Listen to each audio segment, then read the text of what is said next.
Assalamualaikum warahmatullahi wabarakatuh. Perkenalkan, nama saya Nadia Makfirah dengan NIM 21060088.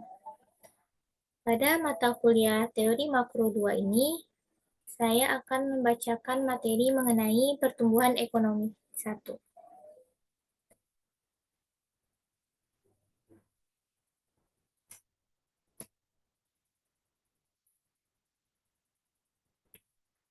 Materinya ada 3, yaitu akumulasi modal, tingkat modal kaidah emas, dan pertumbuhan populasi. Yang pertama, akumulasi modal. Model pertumbuhan Solo. Model pertumbuhan Solo atau Solo Growth Model dirancang untuk menunjukkan bagaimana pertumbuhan persediaan modal, pertumbuhan angkatan kerja, dan kemajuan teknologi berinteraksi dalam suatu perekonomian, dan bagaimana pengaruhnya terhadap output total barang dan jasa suatu negara.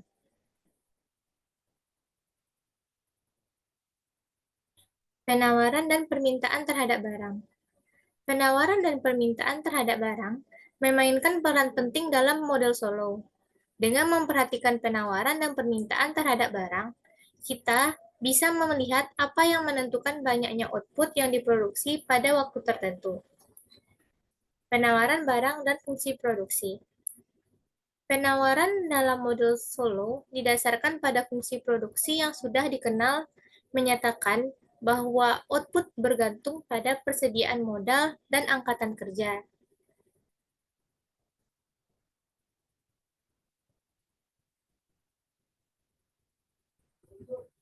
Yaitu Y sama dengan FKL.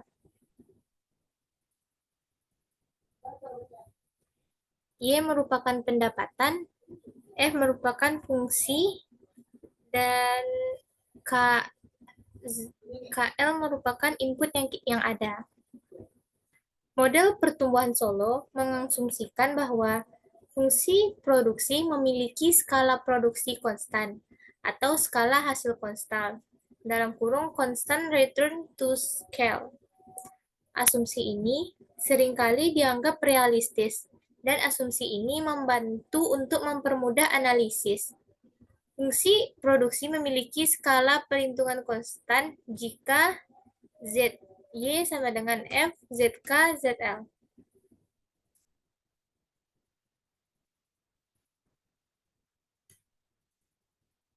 Fungsi produksi dengan skala pengendalian konstan memungkinkan kita menganalisis seluruh variabel dalam perekonomian dibandingkan dengan jumlah angkatan kerja.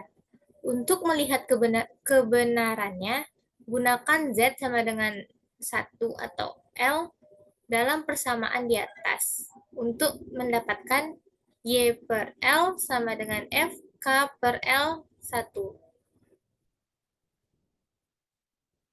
Besarnya perekonomian tidak menjadi masalah, maka cukup beralasan untuk menyatakan seluruh variabel dalam istilah pekerja. Jika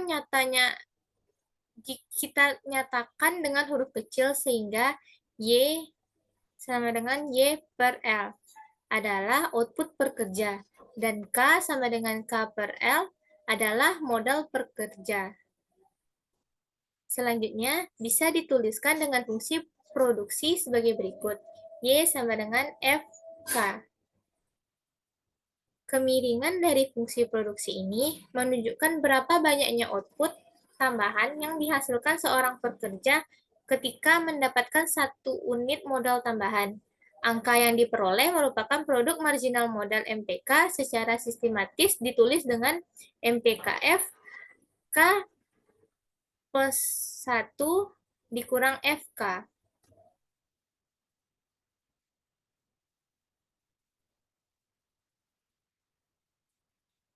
Fungsi marginal modal MPK atau kelandaian fungsi produksi. Fungsi produksi menunjukkan bagaimana jumlah modal per pekerja K menentukan jumlah output per pekerja Y sama dengan FK. Kemiringan fungsi adalah produk marginal modal jika K meningkat 1 unit, Y meningkat sebesar MPK unit. Fungsi produksi menjadi lebih datar ketika K naik yang menunjukkan penurunan produk marginal modal.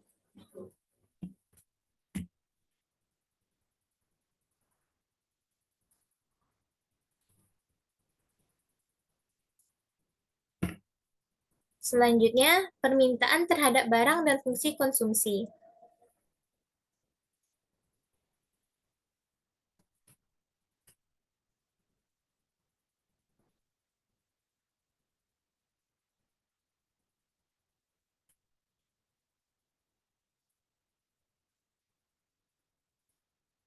Yang pertama, Y sama dengan C tambah I.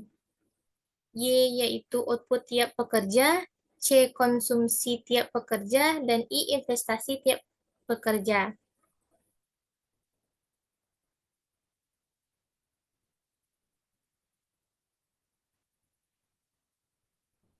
Permintaan terhadap barang dan dalam model Solo berasal dari konsumen investasi, dengan kata lain output per pekerja Y merupakan konsumsi pekerja C dan investasi per pekerja I.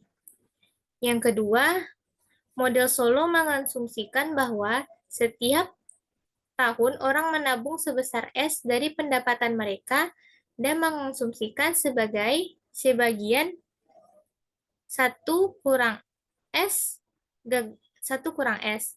Gagasan ini dinyatakan dengan fungsi konsumsi sederhana, yaitu C sama dengan dalam kurung 1 kurang S tutup kurung Y. Yang ketiga, untuk melihat apakah fungsi konsumsi ini berpengaruh pada investasi, substitusikan I 1 kurang S tutup kurung Y untuk C dalam identitas perhitungan pendapatan nasional.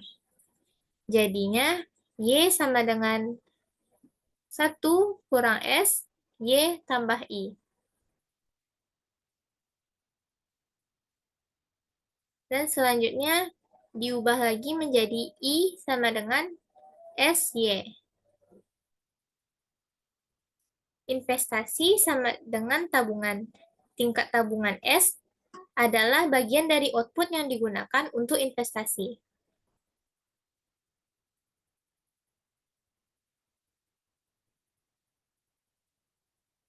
Selanjutnya, pertumbuhan persediaan modal dan kondisi mapan. Investasi per pekerja I sama dengan SY. Dengan mengganti fungsi produksi untuk Y, kita bisa menunjukkan investasi per pekerja sebagai fungsi dari persediaan modal pekerja. Output konsumsi invensi. Pada gambar berikut, tingkat tabungan S menentukan alokasi di antara konsumsi dan investasi. Untuk setiap tingkat modal K, output F per K. Investasi adalah SF dalam kurung K, dan konsumsi adalah FK kurang SFK. Selanjutnya, depresiasi. Sebagai persediaan modal yang konstan, habis dipakai setiap tahun. Karena itu, depresiasi adalah proporsional terhadap persediaan modal. Bisa dinyatakan dampak investasi dan depresiasi terhadap persediaan modal dalam persamaan ini. Perubahan persediaan modal sama dengan investasi per depresi, di mana delta K adalah perubahan persediaan modal antara 1 tahun tertentu dan tahun berikutnya, karena investasi I sama dengan SF K. Kita bisa menulisnya sebagai berikut.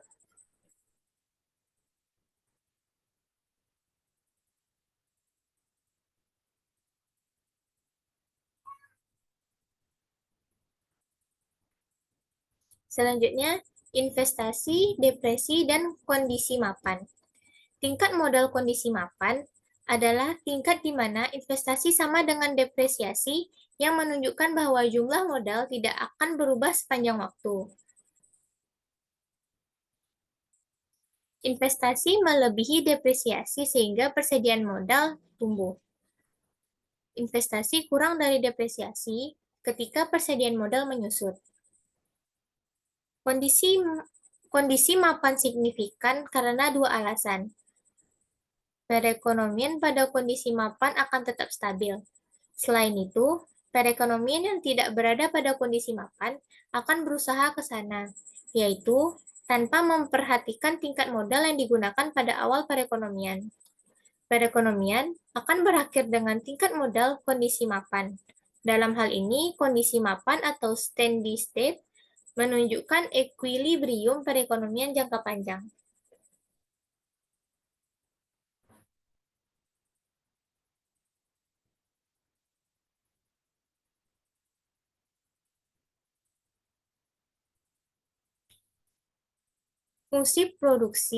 Menurut fungsi produksi Y sama dengan akar K, 4 unit modal per pekerja K memproduksi 2 unit output per pekerja Y.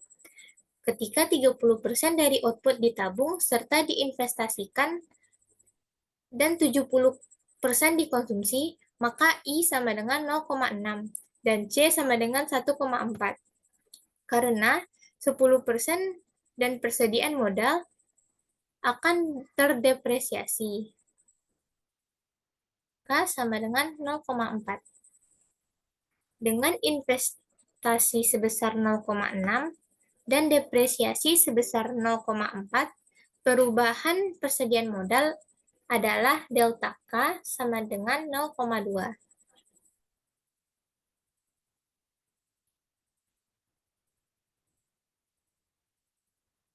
Selanjutnya, mendekati kondisi mapan. Contoh numerik untuk melihat bagaimana modal Solo bekerja dan bagaimana perekonomian mendekati mapan. Untuk contoh ini, kita asumsikan bahwa fungsi produksi adalah Y sama dengan K1/2, L1/2. Fungsi produksi Cobb-Douglas dengan parameter A sama dengan 1/2. Untuk menurunkan fungsi produksi pekerja FK, bagi kedua sisi produksi itu dengan angkatan kerja L.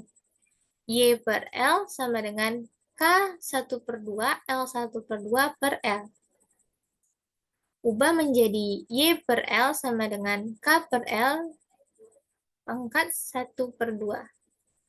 Karena Y sama dengan Y per L dan K sama dengan K per L, persamaan menjadi Y sama dengan K1/2.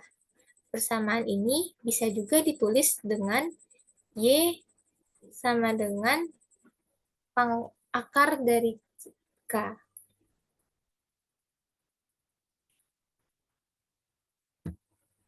Mengikuti kemajuan perekonomian selama bertahun-tahun adalah salah satu cara untuk mencapai tingkat persediaan modal pada kondisi mapan.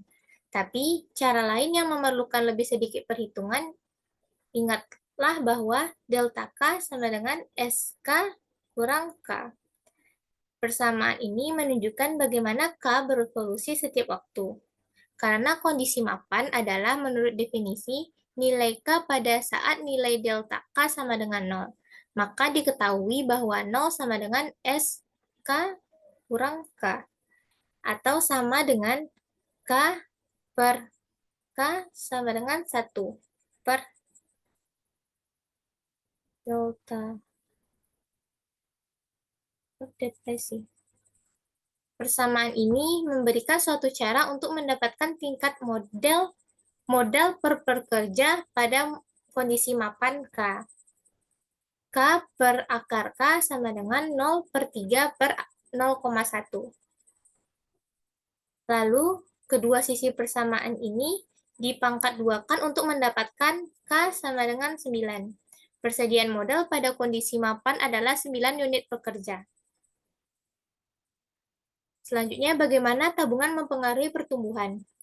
Perekonomian diasumsikan dimulai dalam kondisi mapan, dengan tingkat tabungan SI dan persediaan modal K1.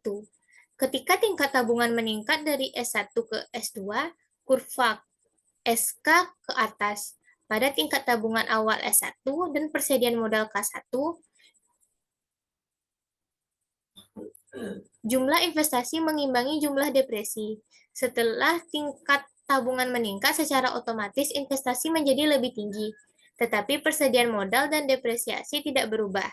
Karena itu, investasi melebihi depresiasi. Persediaan modal akan berangsur-angsur naik sampai perekonomian mencapai kondisi mapan, yang baru K2, yang memiliki persediaan modal dan tingkat output yang lebih tinggi ketimbang kondisi mapan sebelumnya. Seperti pada gambar.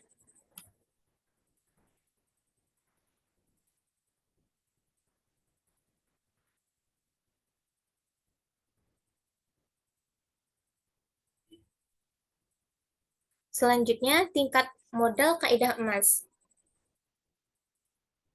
Membandingkan kondisi mapan.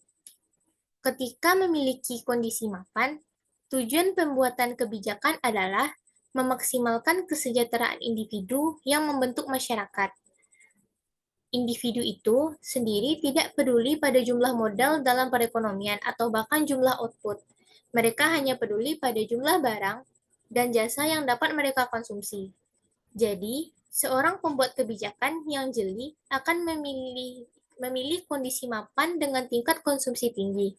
Nilai kondisi mapan K yang memaksimalkan konsumsi disebut tingkat modal. Kaidah emas atau Golden Rule Level of Capital dan dinyatakan dengan K emas. Untuk mencari konsumsi per pekerja pada kondisi mapan, dimulai dengan identitas perhitungan pendapatan nasional, yaitu C sama dengan C tambah I, dengan mengubah menjadi C sama dengan Y kurang I. Konsumsi adalah output dikurangi investasi. Karena kita ingin mencari konsumsi pada kondisi mapan, maka kita ganti nilai kondisi mapan untuk output dan investasi. Output per pekerja pada kondisi mapan adalah FK, di mana K adalah persediaan modal tidak berubah dalam kondisi mapan.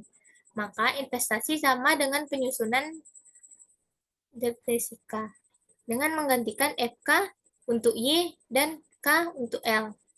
Kita bisa menulis per pekerja kondisi mapan sebagai berikut. C sama dengan FK dikurang K.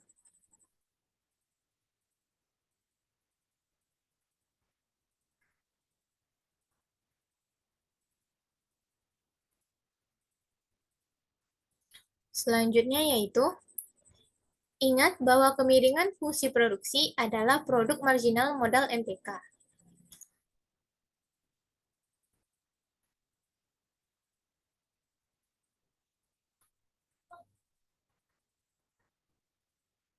Pada gambar berikut, kemiringan garis K adalah D. Karena kedua kemiringan ini sama pada emas, maka kaidah emas dijelaskan dengan persamaan. Jadi, pengaruh neto dari unit modal tambahan terhadap konsumsi adalah MPK kurang D.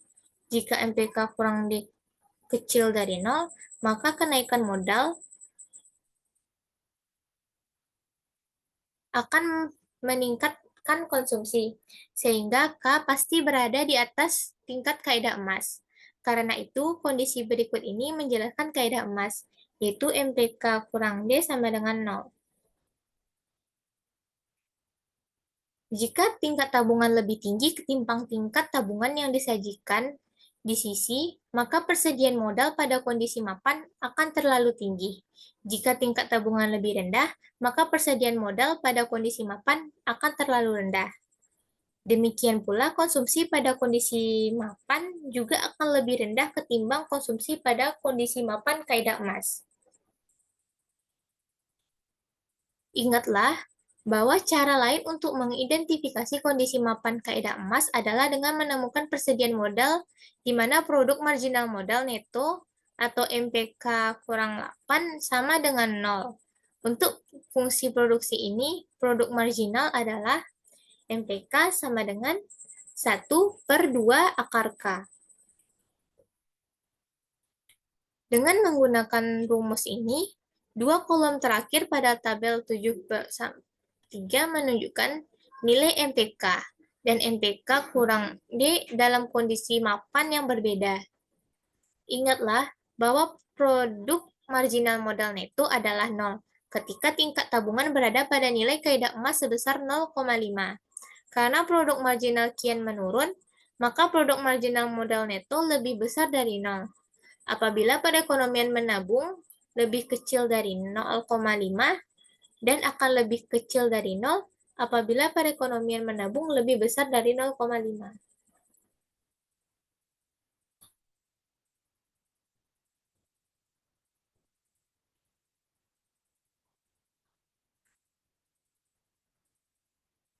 Selanjutnya, transisi menuju kondisi mapan kaidah emas.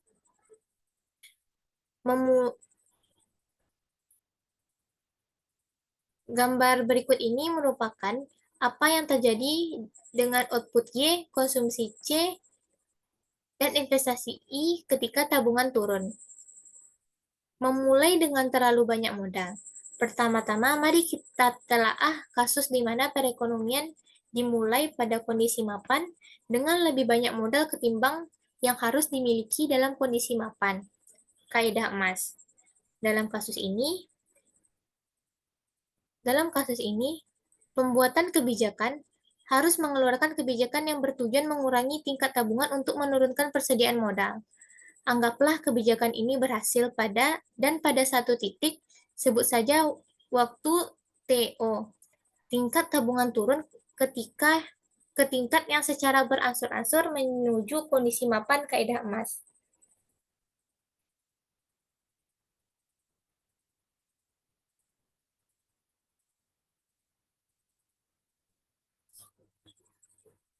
Ketika memulai dengan terlalu sedikit modal, ketika perekonomian dimulai dengan modal yang lebih kecil daripada kondisi mapan kaidah emas, pembuatan kebijakan harus menaikkan tingkat tabungan untuk mencapai kaidah emas. Gambar di samping menunjukkan apa yang akan terjadi bila kenaikan tingkat tabungan pada waktu TO menyebabkan penurunan konsumsi dan kenaikan investasi.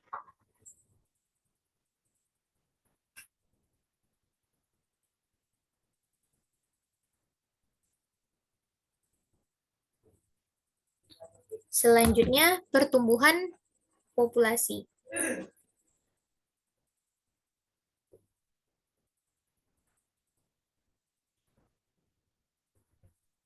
Pertumbuhan populasi, model dasar teori Solow menunjukkan bahwa akumulasi kapital tidak dapat menjelaskan tentang pertumbuhan ekonomi yang terus-menerus. Suku bunga yang memang akan mendorong tumbuhnya ekonomi, tetapi itu hanya untuk sementara, karena ekonomi akan kembali ke kondisi mapannya, di mana kapital dan outputnya adalah konstan.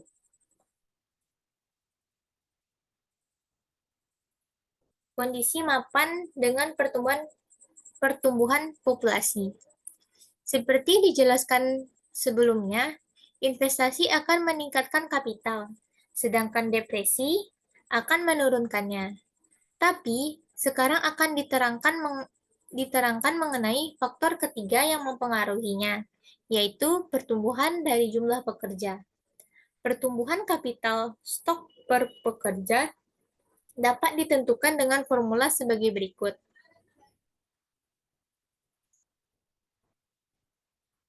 Delta K sama dengan I kurang D tambah N K. Persamaan di atas menunjukkan bagaimana investasi, depresiasi, dan populasi mempengaruhi kapital stok per pekerja.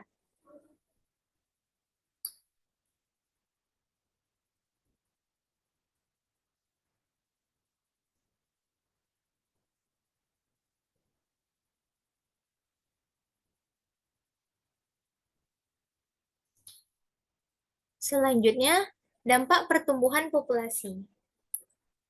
Pertumbuhan populasi mempengaruhi model dasar Solow pada tiga hal. Yang pertama, pertumbuhan populasi membawa kita semakin dekat kepada pertumbuhan ekonomi yang berkelanjutan. Yang kedua, pertumbuhan populasi memberikan kita penjelasan lain. Kenapa suatu negara kaya dan negara lain miskin?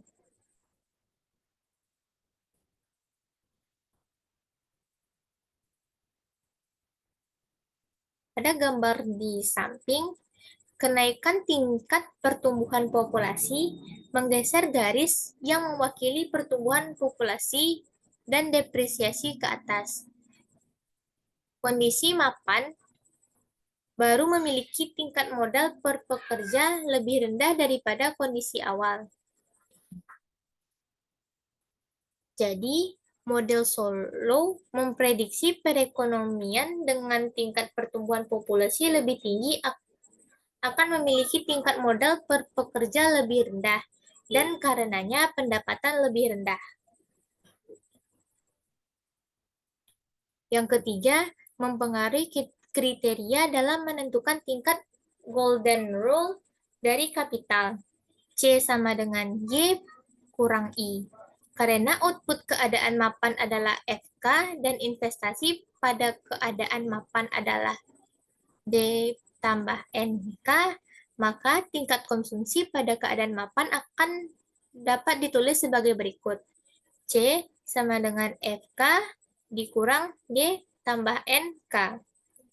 Menggunakan argumen sebelumnya, maka dapat disimpulkan bahwa tingkat K yang akan memaksimalkan konsumsi adalah MPK sama dengan D tambah N.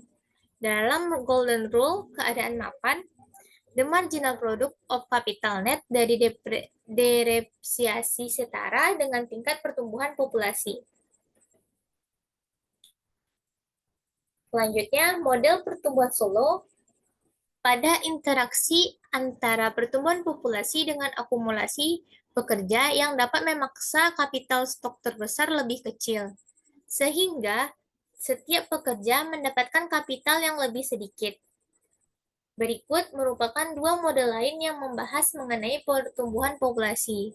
Yang pertama, the Malthusian model, dan yang kedua, Kramerian model.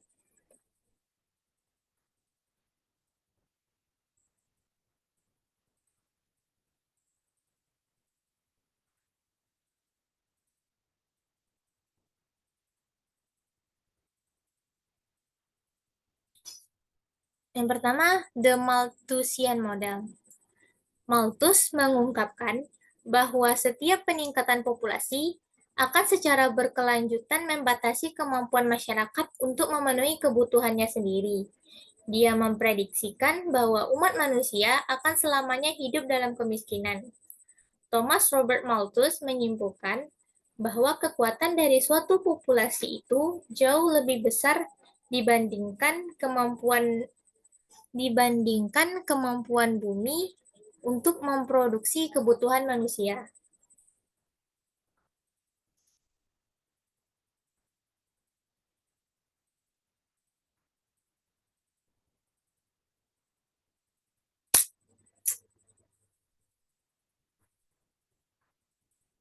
Yang kedua yaitu Kramerian model.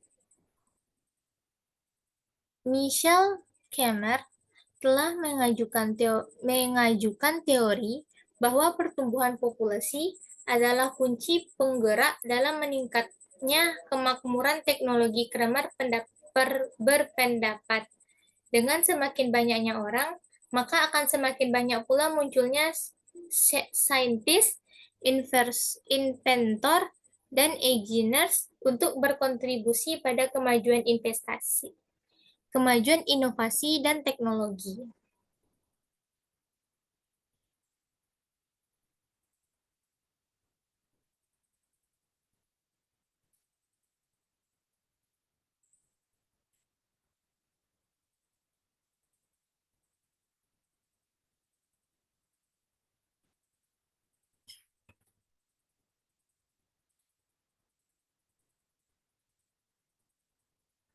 Baiklah, sekian yang dapat saya sampaikan pada kesempatan kali ini. Jika ada salah kata, mohon maaf.